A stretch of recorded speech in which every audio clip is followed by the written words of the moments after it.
नमस्ते, मी मनीषा किचनमध्ये तुमचं खूप खूप स्वागत आहे। आज आपण बनवणार आहोत ठेसा।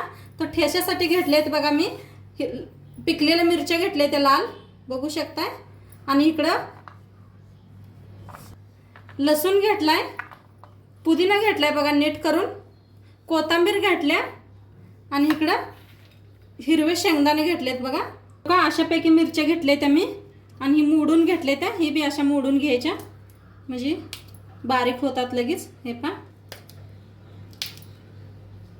या हिरव्या लाल मिरच्या झाल्या त्या बघा, हिरव्या पिकलेल्या आहेत त्या, लाल झाले त्या अशा, त्याचा दाखवणार आहे मी। आपण मिरच्या पहिल्यांदा, आणि मिरच्या भाजून घेऊया, असंच भाजायचं आहे, नंतर वतोय आपण तेल बघा। ही थोडं थोडं भाजायला आली त्यातल्या मिरच्या।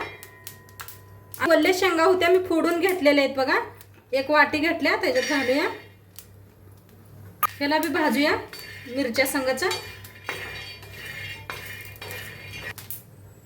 मिरच्या शेंगदाणे चांगलं भाजायला आले आपलं, ह्याच्यातच लसूण घालून घेऊया आपण।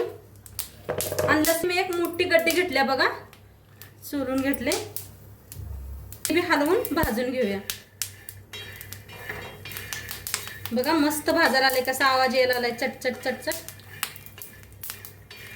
बघा। आता तेल वतूया आपण, मस्त भाजायला आले आपले मिरच्या शेंगदाणे लसूण। आता याला हलवून घेऊया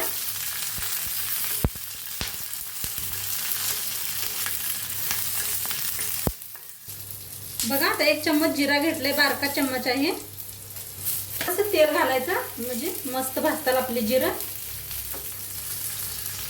आता याला हलवून घेऊया, कोथिंबीर देठा सकट घेतल्या बघा मी, आता याला हाताने असं कट करून घेऊया। आता याच्यात घालूया,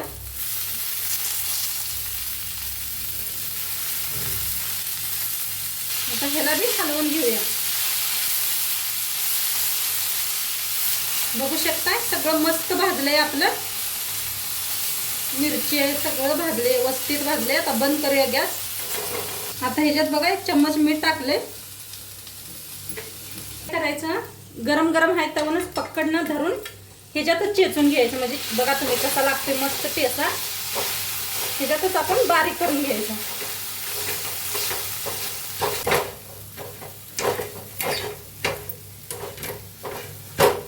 बघा। मस्त एकदम बारीक करून घेतले बघा, मस्त झालाय।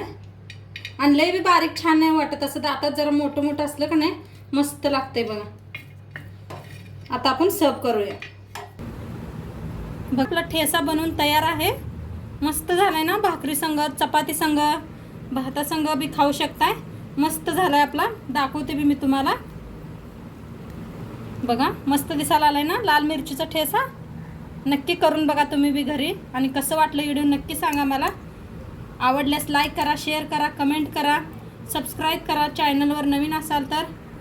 आणि उद्या भेटूया आपण एका नवीन रेसिपी सोबत। तोपर्यंत बाय।